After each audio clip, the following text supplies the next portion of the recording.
За сайн бацхан та бүхэнд энэ өдрийн мэндийг хүргэе. Манай Impossible podcast-ийн маань дараагийн зочин болох профессор доктор хоёр эрдэнэ.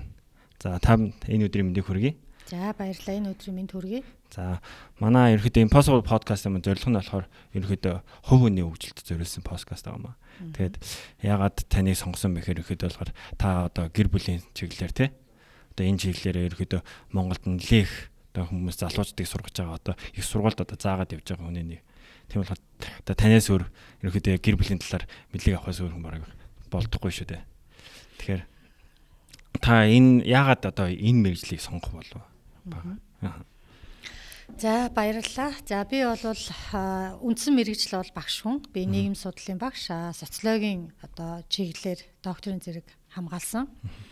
За 2006 онд анх Бүгд найрамдах Солонгос улсын хөрөнгө оруулалттай энэ олон улсын Улаанбаатарын их сургуульд гэр бүл судлалын тэнхим гэж анх байгуулагдаад тэгээ тэр үедээ бол намайг одоо ирж ажиллаач гэж ингэж одоо багш маань санал тавиад анх ирж исэн. За тэгээ тэр үед бол энд ирэхэд яг гэр бүл судлаач гэдэг энэ мэргэжлийн боловсон хүчнийг бакалавр, магистрийн түвшинд бэлтгэх сургалтын үйл ажиллагааг олон улсын жишгээр эхлүүлэх гэдэг ингээд одоо эхлэл төдий байсан. Монгол улсад бол гэр бүлийн асуудалд шинжилгээ ухааны судалгааны үндэстэй хандах, гэр бүлд одоо мэргэжлийн зөвлөгөө өгөх, гэр бүлд бэлтгэх сургалт одоо тий явуулах энэ үйл ажиллагаа бол одоо эхлээгүй. Ерөнхийдөө л хүмүүс гэр бүлийн амьдралаа зохионо гэдэг бол жам ёсны зүйл. Ээж аваасаа өвлөж авсан тэр үзэл хандлагаараа л гэр бүлийн амьдралаа авч явна гэсэн нэг юм хандлагатай байсан үе. За тэгээд ийм байсан учраас би эхлээд бол нэлийн одоо сонирхож судалж үзсэн. Гэтэл яах аргагүй залуучуудыг гэр бүлийн амьдрал бэлтгэх хэрэгтэй юм байна. Гэр бүлийн боловсрол олгохын сургалт нөлөөллийн үйл ажиллагааг идэвхжүүлэх нь бол нийгмийн эрэлт болцсон юм байна гэдгийг олж харсан учраас бол өнөөдөр бараг ингээд 20-од жил яг энэ олон нийтэд гэр бүлийн боловсрол олгох, гэр бүлийн асуудлыг шинжилгээ ухааны үндэслэлтэйгээр судлах, мөн одоо гэр бүлийн мэргэжилтэн бэлтгэх энэ үйл ажиллагаанд бол одоо өөрийнхөө бүхий л тий одоо хүч нөөцийг зориулаад явж байгаамаа. Тэгж одоо миний бодлоор бол энэ бол Монголын нийгэмд бол маш чухал зүйл гэж бодож байгаа байхгүй. Тэгээд одоо таны нэг ерөөхдөө сайтнаас бол таны эрхэм зорилгыг ерөөхдөө уншсан юм л да. Тэгээд би бас одоо сонсогч үзэгч нартай уншиж үгүй гэж бодож байна. Нийгмийн анхдагч нэгж хүний хөгжлийн суурь орчин болох гэр бүлийн асуудлаар шинжилгээ ухааны судалгаа хийж бодлого зөвлөмж боловсруулах, гэр бүлийн хөгжил боловсрол, доктортой байдлыг дэмжих, сургууль зөвлөгөөг явуулах замаар Монголын нийгмийн хөгжилд бодиттой хуур нэмэр оруулах гэж байна. Тэ? Тэгэхээр өгдөө болохоор энэ дээр бол хамгийн их хэлж байгаа нь Монголын нийгмийн анхдагч нэгж хийж байгаа байхгүй тий. Тэгэхээр одоо хөв хүн дээр л гэсэн үг шүү дээ. Тэгэхээр одоо тэгээ түүн дээр одоо Монголынхаа хөгжилд бодиттой хуур нэмэр оруулах гэж байгаа байхгүй. Тэгэхээр одоо бид нэр одоо янз бүрийн юм асуудал яриад байдаг. Үндэ бол нэг хөв хүн дээр чиглэсэн юм нэг одоо яригддаггүй шүү дээ тий. Тэгэхэд таны болохоор ингээд яг гол зүйл нь юу юм бэ гэдгийг ерөөхдөө бол ингээд одоо барьж аваад ингээ ярьж байгаа ч их чухал гэж бодож байгаа юм л да. Тий. За ер нь бол саяхныг хүртэл техник, технологи, эдийн засгийн хөгжлөөр нь улс орны хөгжлийг тодорхойлдог гэсэн. Саяхныг хүртэл. Гэтэл өнөөдөр дэлхийд дахин бол хүний хөгжлийн асуудлыг чухалчлаад эхэллээ. Ерөөсөө л хүн нь хөгжсөн улс орн бол хөгжсөн байдаг юм байна. Хөгжлийн хамгийн чухал үзүүлэлт бол энэ юм байна. Дээрээс нь ялангуяа энэ ад жаргалын индекс буюу хүн амьдралдаа сэтгэл ханамжтай байх тухай асуудлыг сүүлийн үед хөндөд эхэллээ. Тэгэхээр хүний хөгжлийн хамгийн гол анхдагч орчин бол ерөөсөө л гэр бүлийн орчин. Энэ гэр бүлийн одоо амьдрал ах үе ямар байхаас тухайн улс орны нийгэм цаашлаад одоо улс орны тусгаар тогтнолын асуудал ч гэсэн яригдана. Монгол улсын төрөөс гэр бүлийн талаар баримтлах бодлогын баримт бичигт гэр бүл бол хүний хөгжлийн анхдагч орчин, нийгмийн үндсэн нэгж, соёл, ёс уламжлал, өвлөгдөн шинжлэгдэж байдаг бичил ёсны үнэт ахуй юмаа гэж тодорхойлсон байдаг. Энэ тодорхойлолтоос бид 3 зүйлийг их чухалчлан авч үзэх ёстой. Нэгдүгüүрт нь бол энэ хүний хүмүүжил, төлөвшил, нийгэмшил, соёл, ёс суртахуун, зан аж, дадал зуршил гээд энэ бүх зүйлийн 70-80% нь төрлөх гэр бүлийн орчинд бүрэлдэж бий болдог. Ийм учраас гэр бүл ч өөрөө хүний хөгжлийн анхдагч орчин гэж байгаа. Хоёрдугаарт нь бол гэр бүл нийгмийн үндэс нэгж юм а гэж. Монгол улсын 3,300,000 хүн ам маань нэг 850,000 орчим гэр бүлдэл харьяалагддаг. Энэ 850 мянган өрхийн ахуй амьдрал төвшин сайхан байвал Монголын нийгмийн амьдрал сайхан байх гэдэг. Дэлхийн улс үндэстнүүд хил, соёл, ёс заншил гэсэн 3 зүйлээр л бие биенээсээ ялгардаг. Энэ 3 устдвал тэр үндэстэн мөхнө. Тэгэхээр хил, соёл, ёс уламжлалыг дараа үеийнхэндээ уламжлуулж байдаг хамгийн гол анхдагч орчин бол гэр бүл. Энэ утгаараа Монгол улсын тусгаар тогтнол бол Монгол нэг айл өрх бүрийн гэрт оршин тогтнодог юм а. Монголчууд эр төвшин байвал гэр төвшин байвал төр төвшин байна гэж үздэг. Тэгэхээр энэ философи бол ерөөсөө улс орны тусгаар тогтнол бүрэн бүтэн байдал бол нэг айл өрхийн бүрэн бүтэн байдал төвшин амгалан байдлаас ихтэй юм а гэдэг философи бол явж байгаа. Энэ утгаараа гэр бүлд суурилсан хүний хөгжлийн бодлогыг эрчимтэй хэрэгжүүлж байгаа улс орнуудын нийгмийн харилцаа бол илүү сөрөг асуудлаас ангид илүү тайван амгалан байна гэж хэлэх гээд байна. За энийг бол аваад үзэх юм бол Скандинавын орнууд, Европын орнууд, Азийн хөгжингүй орнуудаас бол бид харж болно. Одоо таны ингээд судалгаа хийгээд үзэхэд нэрхэдэ Монголын Монгол хөгжилтэй орнуудтай харьцуулахад ямар хуу үр дүн гарч байна монголчууд ирэх юм.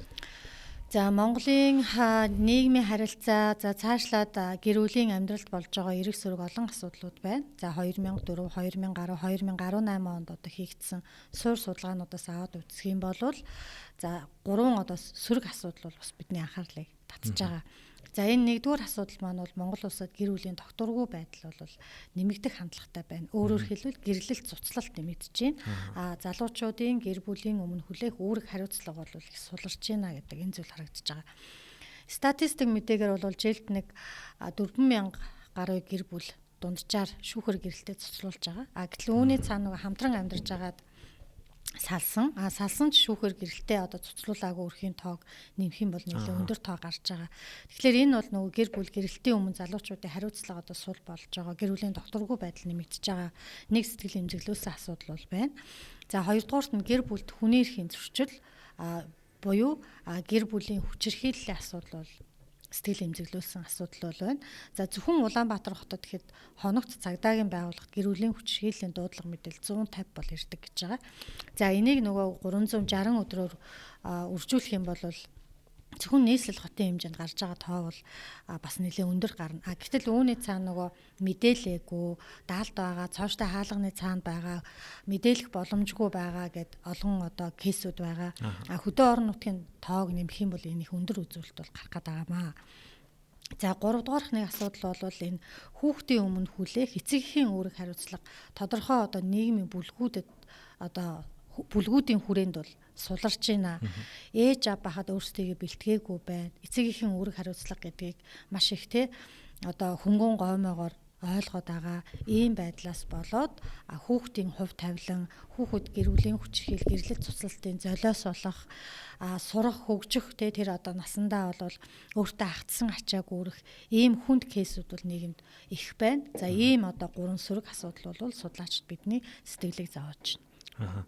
Одоо ерөөдөө гэрэл цуцлалт их болж байна тий. Одоо ерөөдөө маргаантай асуудал мэдээж маргалтаал гэдэг нэг тэр чинь асуудлаа шийдвэрлэж чадахгүй бол ерөөдөө салтанд хүрч байгаа шүү дээ. Одоо энэ маргааны ихэнх үүсэх шалтгаан нь юу вэ?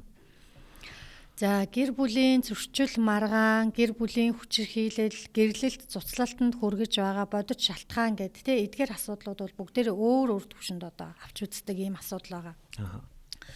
За гэр бүлийн зөрчил, маргааны нэгдүгüүрт нь бол судалгаагаар аваад үзэх юм бол гэр бүлийн хүчирхийлэл, архины хамаарал бол хамгийн их хувийг эзэлж байгаа. За хоёрдугаарт нь бол бие бинийгээ хүлээн зөвшөөрөхгүй байх, үзэл бодол, зан аашийн зөрүүтэй байдлаас болоод үл ойлголцох. Энэ асуудал харилцааны бэрхшээлийг бол бий болгож байна. Үндсэндээ залуучууд маань бол нэг хамтын амьдралын соёлд сайн суралцаагүй, ганцаараа байхад эрхэн илүү, хоёулаа гуруулаа дөрүүлээ болохоор эрхний хязгаарлагдаж үүрэг нэмэгддэг гэдгийг бол ойлгохгүй байна. Гэр бүлд бол хувь хүний эрх ашиг хизээш нэгдүгээр тавигддаггүй.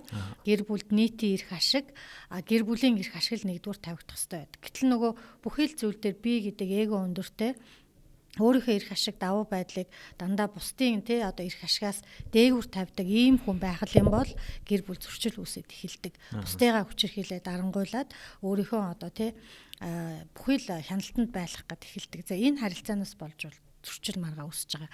Би юу гэж хэлэх гээд байна гэхээр хамтын амьдралын соёлд суралцаа, бусдыг хүлээн зөвшөөрч сураа, зохицож сураа гэдэг асуудлыг үл ярих гээд байна гэсэн үг. За 3 дугаарт нь зөрчил маргааны асуудал бол нөө залуучууд гэр бүлийн амьдралд бэлтгэгдээгүй байх. Гэр бүлийн амьдралынхаа зааг ялгааг зөв тавьж өгч чадахгүй. Жишээлбэл гэрлээд хүүхдтэй боллоо, гэр бүлийн амьдрал зохиолоо гэхэд ганц бие байх үеийн амьдралын хэм маяг яаж өөрчлөгдөх ёстой юм бэ гэдгийг ойлгохгүй нөгөө л ганц бие байхдаа эрхчлөөтэй дураараа байсан шигэ тэр байдлаа бол гэрэлснийхээ дараа үргэлжлүүлэх гэд хэлдэг.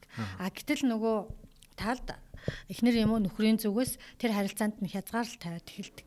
Ингэхээр л нөгөө эрхчлөөгөө тий одоо хязгаарлуулад байгаа юм шиг гэр бүлийн амьдралаар амьдрна гэдэг нь дарамттай юм шиг хин нэгэнтэй хамт амьдрна гэдэг айгүй төвхтэй юм шиг санагдаад нөгөө гэр бүлийн харилцаа гэр бүлийнхаа амьдралыг их тийм төвөгшөөсөн байдлаар хүлээж аваад зарим нэг нь бол за болио те тэр хариуцлагаас зүгтээ дарамтнаас зүгтээ хин нэгэнтэй зогсож амьдрна гэдэг чинь хэцүү юм байна гэдэг ийм байдлаар бол ордог. За дөрөвдүгээрт нь бол энэ төгс хүний ирэлт явж байна. Төгс хүн гэж хаанч байхгүй төгс нийгэм гэж хаанч байхгүй. Тэгтэл нөгөө хань ижлээ хамт байгаа хүнээ байгаагаар нь хүлээж авч зогцож те амьдрах асуудал дээр бол учир дутагдaltaй.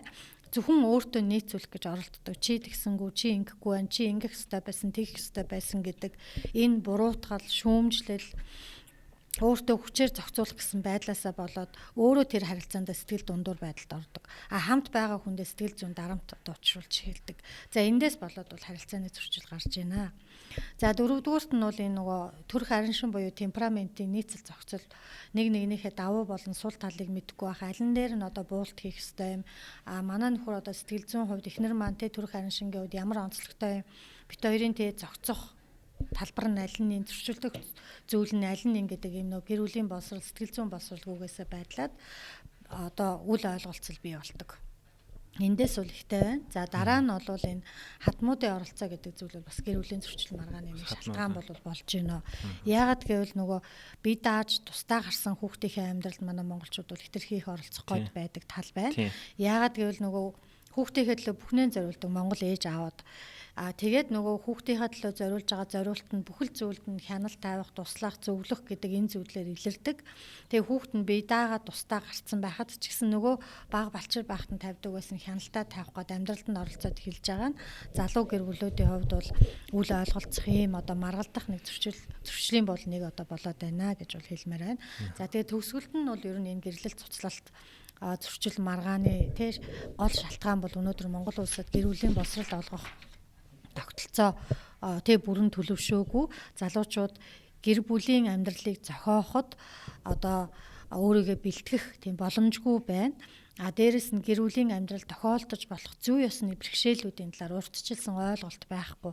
Түүнийг даван туулах арга тий ур чадварт суралцаагүй. Энэ байдлаасаа болоод анхны бэрхшээлүүдтэй нүүр тулангуудаа одоо зүрхшээгээд бэрхшээгээд ингээд одоо за болио гэдэг ийм байдлаар бол орж ийнэ. Тэгэхээр энэ дээр бол бид нар бас залуучуудын хувьд ч өөрсдөө анхаарах хэрэгтэй. Гэр бүлийн боловсрол, гэр бүлийн амьдралтай бэлтгэхэд бол санаачлагтай одоо байх хэрэгтэй байна. Нөгөө талаасаа бодлогын төвшөнд ч энэ асуудлыг анхаарах бол хэрэгтэй байгаа. Одоо тэгээд одоо тань шиг ингээд профессорууд л ерөнхийдөө болохоор одоо бид нарт одоо залуучуудад зааж өгөх одоо үүрэгтэй болж шүү дээ тий. Одоо мэдээж бид нар одоо ямар туулж үзнийгээ дараа ярилтаа байна шүү дээ. Тэгэхээр одоо нэг залууч нь та эго өндөртэй байна гэж тий. Мэдээж эго өндөртэй хүмүүс одоо яаж сурах вэ тийм ээ. Тэгэхээр ерөнхийдөө болохоор бид нар хамгийн түрүүлж ерөнхийдөө мэдхгүйгээ сайн одоо хүлээн зөвшөөрөх хэрэгтэй болов гэж бодож л да. Тэгээ ерөнхийдөө болохоор одоо ингэж таны хэлснээр ерөнхийдөө болохоор ингэж яг бэлэн болоогүй ээж ерөнхийдөө юу юм лөө ингэж гэр бүл зохиох гэж төлөвлөх гэж гэр бүл төлөвлөлтийг ойлгохгүй ээж гэр бүл гэдэг зүйл рүү орох гэж яарч яах гэдэг бас байгаа юм л да. Одоо гэр бүл төлөлтийг одоо тэр хаанаас нь яаж эхлүүл зүгээр даахад суурайч юм яаж. За гэр бүл төлөвлөлт гэрлэлтийн талаарх зөв үзэл хандлага ойлголтыг хүүхэд залуучуудад бол олгох хэрэгтэй. Ингэхдээ яг нөгөө эсрэг хүүсийнхнийгээ шохоорхоод эсрэг хүүсийнхэнтэй харилцах харилцаанда хамгийн их ач холбогдол өгөөд эхэлдэг өсвөр наснаас нь эхэлж олох нь бол хамгийн зөв шийдэл байдаг. За гэр бүл болон гэрлэн гэдэг бол хайртай хүнтэйгээ хамт байх зам ёсны асуудал бол ерөөсөө биш юм аа.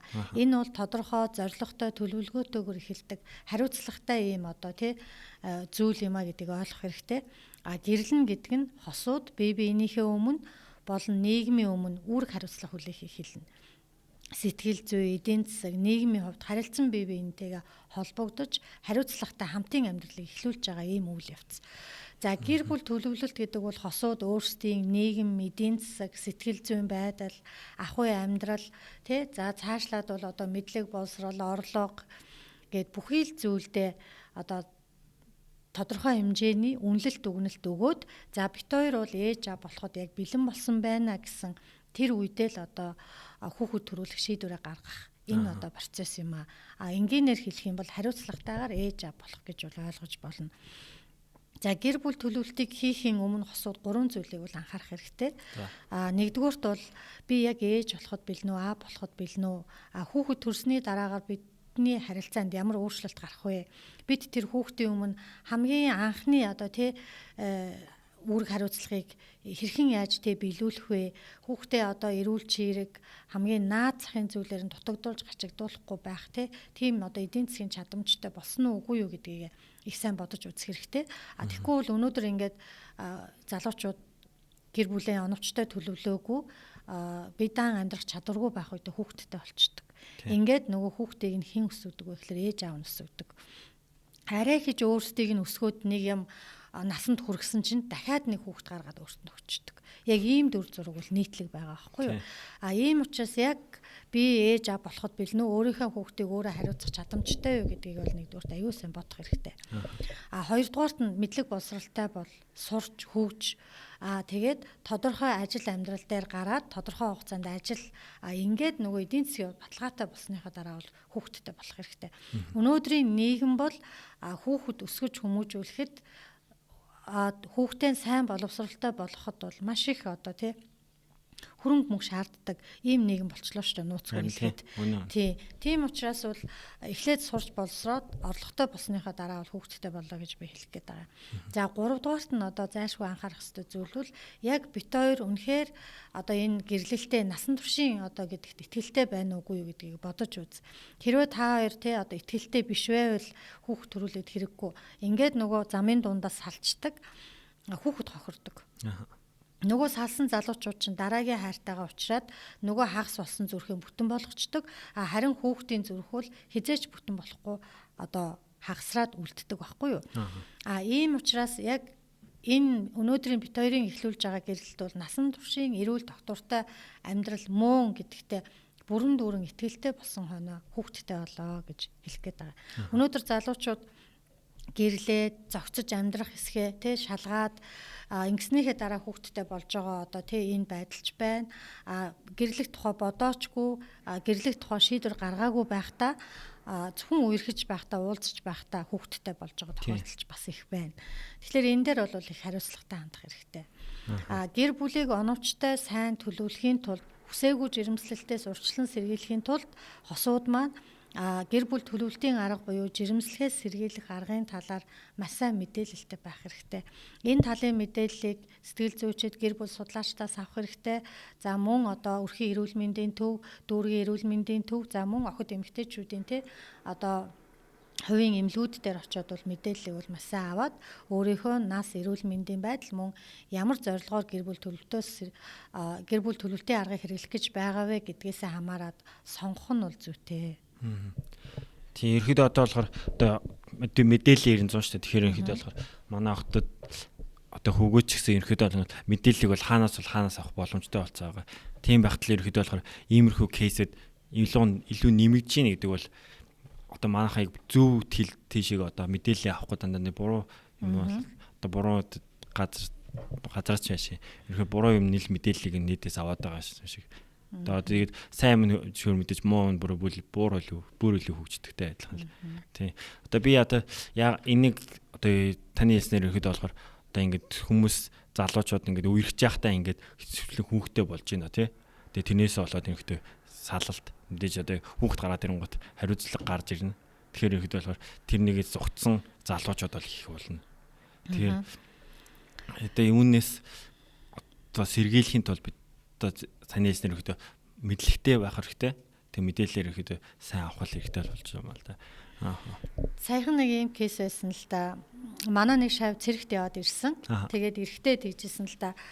Багшаа цэрэгт аюу олон янзын шалтгаанаар залуучууд очдөг юм байна. Үнэхээр цэрэгт явъя, би өөрчлөгдөе. Эр хүнийхээ үүргийг биелүүлье гэж очиж байгаа залуучууд байна.